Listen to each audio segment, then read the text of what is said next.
چطور با ورزش دادن بدن ذهنت رو برای موفقیت برنامه ریزی کنی؟ سلام، من یاشار متیانم و امروز یه موضوع خیلی باحال و خفن رو برات آماده کردم که مطمئنم کلی به کارتون میاد و یه جورایی اصلا آینده ساز این ویدیو. پس تا آخر با من همراه باش، چون هر جای از این ویدیو شامل چندین نکته است و کلا اصلا پرتی نداره. خب بریم سراغ ویدیو امروز. هر بار که ورزش میکنی شاید فکر میکنی که داری فقط بدنت رو میسازی، اما واقعیت اینه که داری ذهنت رو میسازی. این بغل دارن کندکاری میکنن، این اصلا دهن ما رو سرویس کردن از تو. آقا، هر بار که تمرین میکنی داری مغزت رو دوباره سیم کشی میکنی تا در برابر سختی ها، شکست ها و دردها مقاومتر بشه. هر قطره عرق، نه اون عرقی که طی ورزش کردن حاصل میشه. حالا که بحثمون عرق شد، یه تیکه کوچیکی فقط راجبش بهتون توضیح بدم. عرق بخش قابل توجهیش الکل و بخشای دیگهش آب معطر و چیزهای دیگه است. ما با این بخشا کاری نداریم. این بخشی که الکل جزء دسته آلکین هاست و یک نوع قند محسوب میشه. زمانی که شما الکل مصرف میکنید، انسولین توی بدن به شکل قابل توجهی ترشح میشه و اشتهای شما رو زیاد میکنه و همینطور جذب پروتئین رو بالا میبره. پس بهتره مزه هایی که کنار عرق مصرف میکنید پروتئین باشه تا از مضرات الکل یک پلی درست کنید برای رشد عضلاتتون. حالا بریم سراغ بحث اصلیمون، عرقی که طی ورزش کردن حاصل میشه. این عرق یک پیام به ذهن ناخودآگاهت داره که میگه من هنوز اینجام، من ادامه میدم، من تسلیم نمیشم. نمیخوام انگیزشی صحبت کنم، فقط میخوام ذهنیت درستی داشته باشی موقع ورزش کردن و بدونی که مغز یاد میگیره هر تکرار، هر ست، هر نفس عمیق موقع درد داره الگوی جدیدی از قدرت، اراده و کنترل رو توی سیستم عصبیت حک میکنه. مغز فقط بین باشگاه و زندگی رو نمیفهمه، اون فقط یاد میگیره که چطور وقتی در فشار قرار گرفتی دووم بیاری. همون لحظه که در تمرین نمیخوای ادامه بدی اما یک تکرار بیشتر میزنی، دقیقا همون لحظه ایه که شخصیت ذهنی تو در حال شکلگیریه.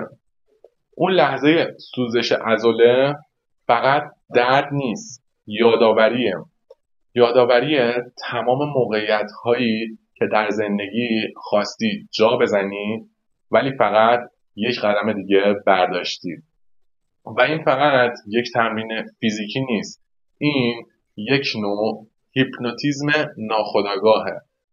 هر بار که مقاومت میکنی در برابر تسلیم شدن دارای ذهنی میشی که در هر زمینه از زندگیت کنترل رو در دست میگیره، از تغذیه گرفته تا کار، رابطه، ترید یا شغلت یا حتی تصمیمات بزرگ زندگیت. وقتی در باشگاه یاد میگیری 5 ثانیه آخر رو تحمل کنی، مغزت اون الگو رو ذخیره میکنه و در تصمیمات سخت زندگیت همون 5 ثانیه طلایی رو بهت برمیگردونه. اون لحظه ای که بقیه میترسن، جا میزنن یا عقب میرن، تو ادامه میدی چون ذهنت قبلا در اون تمرین ها ساخته شده. ورزش فقط عضله نیست، یک زبان ارتباطی با ناخودآگاه خودته. تو با هر حرکت داری به مغزت یاد میدی که تو کنترل زندگیت رو داری، تو خالق تغییری، نه قربانی شرایط. و وقتی اینو بفهمی دیگه باشگاه برات فقط یک جای تمرین نیست، یک معبد ذهنی میشه، جایی که یاد میگیری چطور بر ترس، خستگی و وسوسه رها کردن غلبه کنی. آقا چپ کرد دهنم. آقا اشکالی نداره. و چیزی که در باشگاه تمرین میکنی بیرون از اونجا تبدیل میشه به زندگی واقعی.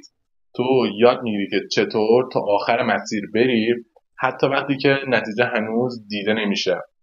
یاد میگیری که چطور ذهنی سرد، متمرکز و مقاوم بسازی.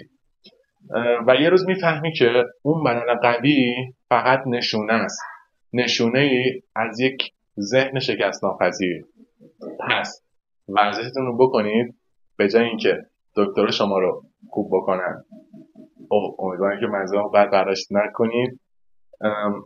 اما اگه حس میکنی که زمانشه کنترل ذهنتو پس بگیری، از همین الان بلند شو، چند تا حرکت ورزشی انجام بده، چند تا شنا برو، دراز نشست برو، اسکات برو، یا چند تا حرکت کششی برو.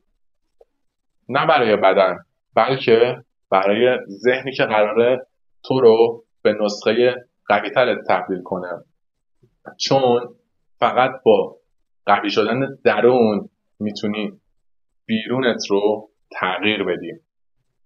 این ویدیو رو بفرست برای کسی که ورزش نمیکنه یا عرق میخوره یا کسی که احساس میکنی لازمش داره. لایک و کامنت و سابسکرایب و اینا هم که دیگه عشق منی، همین بغل دیگه دم دست ده. یه دیسلایک رو نزنی ها. دیسلایک آقا دوست عزیز من، دیسلایک برای چی میزنی؟ من توی دو تا ویدیوهای قبلی دیدم طرف دیسلایک زده. آقا مگه مافیای دیسلایک میکنی؟ آقا خوشت نمیاد لایک نکن. تو کامنت من اصلا حال نکردم. یا کلا چیز بزن ویدیوهای بعدی. شوخی میکنم آقا. لایک کامنت سابسکرایب اینا عشق من. دوست داشتی دیسلایک رو بزن، دوست نداشتی هم نه، دوست نداشتی دیسلایک رو بزن، دوست داشتی لایک رو بزن. عشق منی. فعلا خدا نگهدار.